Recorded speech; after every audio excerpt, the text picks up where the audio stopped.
कृष्ण प्रेम धारा ट्रस्ट प्रस्तुत करते हैं कार्यक्रम समर्पण।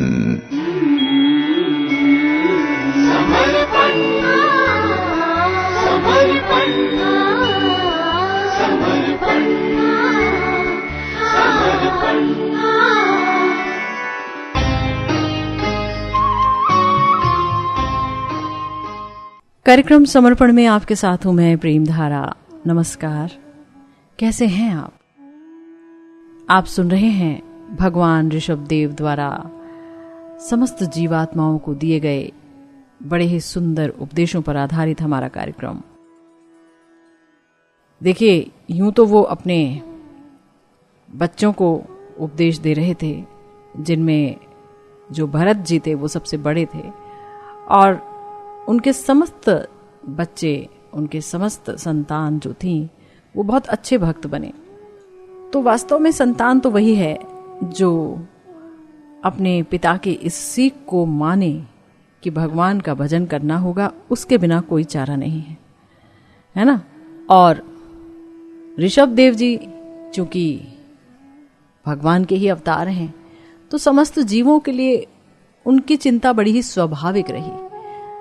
उन्होंने कह दिया कि अगर मन, दृष्टि, वचन और समस्त ज्ञानेंद्रियों को और कर्मेंद्रियों को मेरी सेवा में नहीं लगाओगे, तब तक सांसारिक बंधन से निकल नहीं पाओगे। 27वें श्लोक जहां बताया गया, मनो वचो दृक्करणे हितस्य साक्षात कृतम में परिबर्हणम ही बिना पुमान्येन महाविमोहात कृतांत पाषाण विमोक्तुमीशेत, है ना। कह दी गई ये बात कि सांसारिक बंधन से निकलना दुष्कर है अगर अपनी इंद्रियों से मेरी सेवा प्रारंभ नहीं करोगे। तो मन समेत जब हम समस्त इंद्रियों को भगवान में लगाते हैं तो इसे कहते हैं साधन भक्ति। साधन भक्ति इसी को कहते हैं जहां हम अपनी समस्त इंद्रियों से भगवान की सेवा करते हैं। लेकिन भगवान की सेवा एक कर्तव्य बुद्धि की तरह अगर हम करें तो बात नहीं बनेगी। भगवान की सेवा में रति होना बहुत आवश्यक है। भगवान की सेवा प्रेम से करना बहुत जरूरी है ना। तो वो प्रेम कैसे होगा, वो रुचि कैसे आएगी? क्योंकि देखो, इस दुनिया में हम जो भी काम करते हैं, चाहे वो वर्णाश्रम धर्म का पालन करें या पैसा कमाने के लिए भागें या अपनी कामनाओं को पूरा करने के लिए भागते रहें, तो देखेंगे हम कि सब कुछ जो है, ये सब कुछ दुखों से भरा हुआ है। क्लेश ही क्लेश है। शुरुआत में भी दुख है, अंत में भी दुख है। लेकिन जो भक्ति है ना, उसमें क्लेश और दुख कुछ भी नहीं है। तो भक्ति की शुरुआत होती है भगवान की लीला कथा के श्रवण कीर्तन से। तो हमने सुना कि अगर कोई ऐसा करता है तो उसके समस्त कर्म बंधनों की गांठ, जो कि बहुत मुश्किल है काटनी, वो कट जाती है। क्योंकि अगर कर्मों को काटा नहीं जाएगा ना, तो इसके कारण जीव को बहुत शरीर धारण करने पड़ेंगे। और शरीरों में हमारा अहंकार उत्पन्न हो जाता है, मैं बुद्धि उत्पन्न हो जाती है, जो भयंकर है। मैं बुद्धि हो ही जाती है। ये जो ऋषभ देव जी हैं, इन्हीं के पुत्र हैं नव योगेंद्र, जिन्होंने ये बात कही कि जो ये द्वितीय अभिनिवेश है ना, यानी शरीर के प्रति हमारा अभिनिवेश, शरीर में मैं की बुद्धि होना, ये ही सबसे बड़ा भय है और कुछ नहीं। इसी से सारे भय उत्पन्न होते हैं, शरीर को मैं समझ लेने से बस। क्योंकि इनमें अहंकार उत्पन्न हो जाता है और फिर उसमें जीव फंसता चला जाता है, क्योंकि बंधन उत्पन्न होने लगते हैं अहंकार उत्पन्न होने से। इसीलिए बोला गया कि भगवान का निरंतर ध्यान करो, उनका चिंतन करो, उनका नाम लो, उनके रूप का, उनके गुणों का, उनकी लीलाओं का निरंतर स्मरण करो। तो ये भगवत चिंतन जो है, ये तलवार के समान है जो हमारे कर्म बंधन को काट सकता है। सकता क्या, काट देता ही है। लेकिन ये जो भगवत चिंतन है वो संभव है मात्र भगवान के गुण लीला कथा के श्रवण और कीर्तन से। सुनना होगा।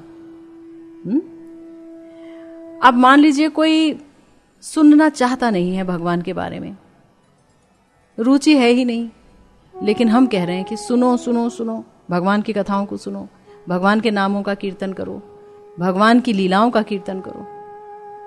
लेकिन सीधी सी बात तो यह है कि बिना रुचि के किसी भी वस्तु को हम ग्रहण नहीं कर सकते। अगर सुन भी रहे हैं तो एक कान से सुनेंगे, दूसरे से निकाल देंगे। और अगर रुचि नहीं होगी और हमको जोर जबरदस्ती करके सुनना पड़ रहा है भगवान की कथा, तो उससे भगवान का चिंतन संभव नहीं हो सकता। और वो भी निरंतर करना है भगवान का चिंतन, निरंतर। तो इसीलिए कहा गया कि जो बुद्धिमान है, जो विवेकी है, उसे बहुत दृढ़ता के साथ अपने भगवान का चिंतन बनाए रखने के लिए भगवान की लीला कथा श्रवण में सदा रुचि रखनी होगी। अब ये सिद्धांत तो निश्चित है कि भाई हाँ, रुचि रखनी होगी, बिना रुचि के चिंतन होगा ही नहीं। श्रवण कर भी लो तो भी क्या फायदा। तो फिर रुचि कहां से उत्पन्न होगी?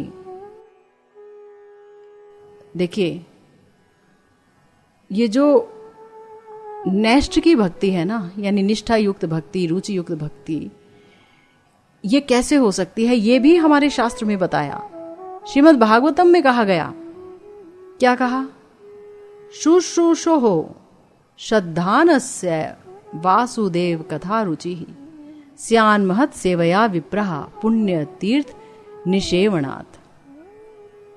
यानी कि हे शौनक आदि विप्रगण, पवित्र तीर्थों का सेवन करने से महत लोगों की सेवा प्राप्त होती है, और महत लोगों की सेवा से सुनने की इच्छा, फिर श्रद्धा, फिर भगवान की कथा सुनने में रुचि उत्पन्न होती है ना।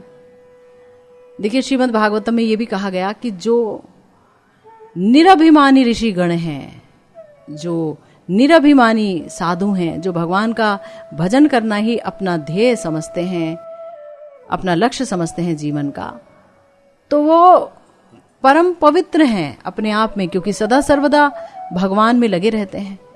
लेकिन तो भी वो पृथ्वी पर पवित्र तीर्थ स्थानों पर जाकर वास करते हैं और समस्त तीर्थों को पवित्र करते रहते हैं। इसका मतलब क्या हुआ? इसका मतलब ये हुआ कि तीर्थ स्थानों पर ही आमतौर पर महत लोगों का या भक्त लोगों का संग प्राप्त होता है, क्योंकि वहां पर आपको भक्त ही भक्त मिलेंगे, क्योंकि सारे भक्त भगवान की लीला स्थली का आश्रय करके वहां वास करते हैं। तो उन पुण्य तीर्थों के सेवन से, यानी कोई मान लीजिए वहां चला गया या वहां वास करने लग गया और उसका अभिप्राय ये नहीं था कि मैं वहां जाकर भजन करूं, लेकिन उसे संग मिल गया, क्योंकि वहां लोग जितने भी हैं वो सब भगवान का नाम लेते हैं, राम राम बोलते हैं, राधे राधे बोलते हैं, भगवान की लीला कथाओं की ही चर्चा होती है, जगह जगह पर सत्संग होता है। तो क्या होगा कि धीरे धीरे किसी महत व्यक्ति की सेवा हाथ लगेगी और उससे भगवान की कथा में रुचि उत्पन्न हो जाएगी, है ना। मान लीजिए कोई किसी ऑफिशियल टूर पर चला गया, जैसे हम श्री वृंदावन धाम में देखते हैं कई लोग बसे हुए हैं, कई लोग बैंक में काम करते हैं, उनका ट्रांसफर हो गया, वो लोग यहाँ आ गए 3-4 साल रुक गए और धीरे धीरे वो हरिनाम की माला करने लगे, भगवान का नाम लेने लगे, भगवान के भक्तों से मेल जोल हो गया, क्योंकि यहाँ अड़ोसी पड़ोसी सबके सब भक्त। तो धीरे धीरे किसी महत व्यक्ति की सेवा भी उन्हें प्राप्त हो गई, या उनका दर्शन प्राप्त हो गया, या उनका स्पर्शन प्राप्त हो गया, या उनसे बातचीत हो गई, और धीरे धीरे ऐसी सेवा उनको अनायास अपने आप प्राप्त हो गई। इसी सेवा के प्रभाव से उनकी महत के चरणों में श्रद्धा उत्पन्न हो गई।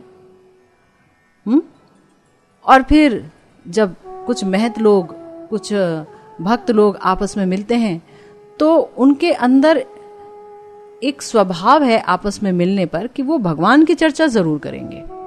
भगवान की चर्चा के अलावा अन्य कोई चर्चा उनके मुंह से निकलेगी नहीं, लेकिन दोनों कम से कम भगवान में पूरी तरह से डूबे होने चाहिए।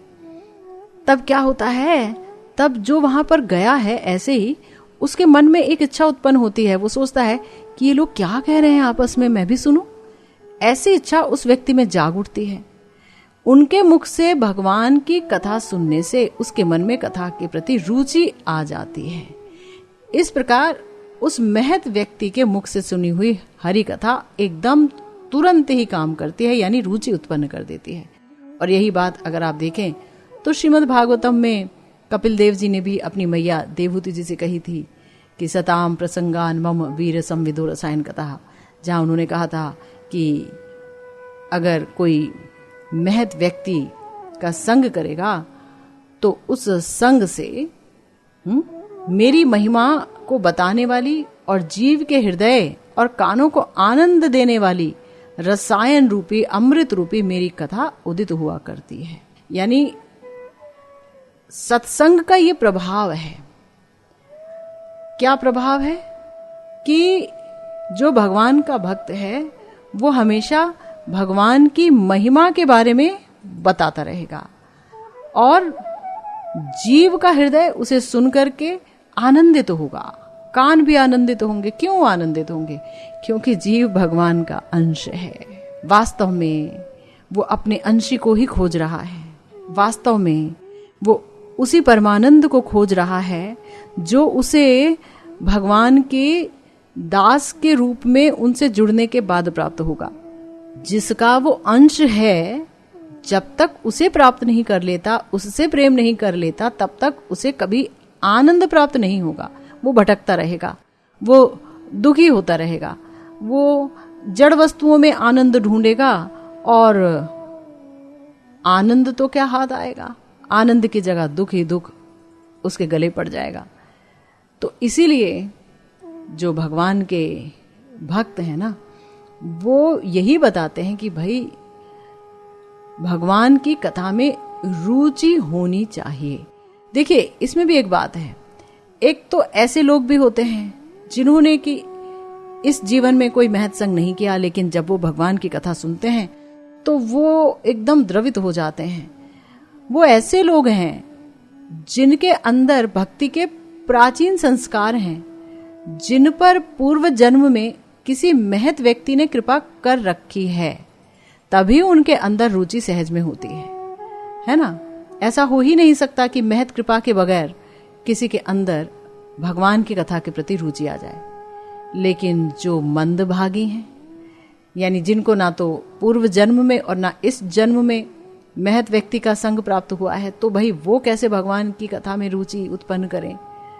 तो सीधी सी बात यह है कि उन्हें भगवत भक्तों का संग करना ही पड़ेगा। और अगर अब कोई सोचे कि चलो हम तो जो है ऐसी जगह पर रह रहे हैं जहां भगवान के भक्त मिलते ही नहीं हैं, वहां तो ऐसे लोग मिलते हैं जो भगवान का भजन भी नहीं करते और सारा दिन वो सिर्फ दुनियावी काम करते रहते हैं। अब भगवान के भक्त के बारे में आप बोल रहे हो, ये कहाँ मिलेंगे? तो वही बताया गया कि भगवान के भक्त जो हैं वो सहज में उपस्थित होते हैं भगवान की लीला धाम में। जैसे वृंदावन धाम है, ब्रज 84 कोस है, या नवद्वीप धाम है, या नीलाचल है, जगन्नाथपुरी धाम, या बद्रीनाथ है। इस तरीके से अगर हम देखें तो भगवान ने जहाँ जहाँ लीला की है, अयोध्या आदि धाम, सब जगह भगवान के भक्त रहते हैं। तो यदि कोई वहां जाए, चाहे सांसारिक कार्य के लिए जाए, तो उसे कभी ना कभी वहां ऐसे लोगों का संग भी प्राप्त होगा। संग ना मिले तो दर्शन ही मिल जाएंगे। अगर उन्होंने प्रणाम ही कर दिया ऐसे लोगों को तो भी जो है कृपा हो जाती है। तो महत लोग जहां रहते हैं वहां थोड़ी बहुत भगवत कथा की चर्चा होती है, ये आपने सुना। कोई जीव अगर उनके मुख से सुन लेता है उस भगवत कथा को, तो फिर उसके अंदर भी एक भाव जागृत होता है कि मैं भी जो है भगवान की कथा को बारंबार बारंबार सुनता रहूं। तो भगवान की कथा में रुचि उत्पन्न होने का जो एकमात्र उपाय है वो है सत्संग, महत लोगों का संग। और भगवत धाम में ये सहज में ही प्राप्त हो सकता है। इसीलिए कहते हैं, देखिए, जब हमने एक कार्यक्रम किया था समर्पण का, जहां पर महाराज युधिष्ठिर ने ये सवाल पूछा था नारद जी से कि ये बताइए कि जो गृहस्थ लोग हैं, मुझ जैसे गृहस्थ लोग, उन्हें भगवत प्राप्ति करने के लिए क्या करना चाहिए। तब यही कहा था नारद जी ने कि हे वत्स, गृहस्थों को बारंबार प्रयास करना चाहिए कि हम सप्ताह में चाहे 1 बार 2 बार किसी सत्संग में जरूर जाएं, जहां पर कोई महत व्यक्ति भगवान की चर्चा करता हो, उसके मुख से सुने, उससे संबंध बने, उसके अनुगत्य में भजन होगा तो धीरे धीरे उस भजन के द्वारा प्रेम भक्ति की प्राप्ति होगी, और प्रेम भक्ति की प्राप्ति के बाद आनुषंगिक रूप से इस जागतिक बंधन से छुटकारा भी मिलेगा, है ना। तो बारंबार हम ये बात सुनते चले आ रहे हैं कि सत्संग का बहुत ज्यादा महत्व है। तो बहुत सुंदर चर्चा रही, इसी चर्चा को जारी रखेंगे हम। सुनते रहिएगा समर्पण।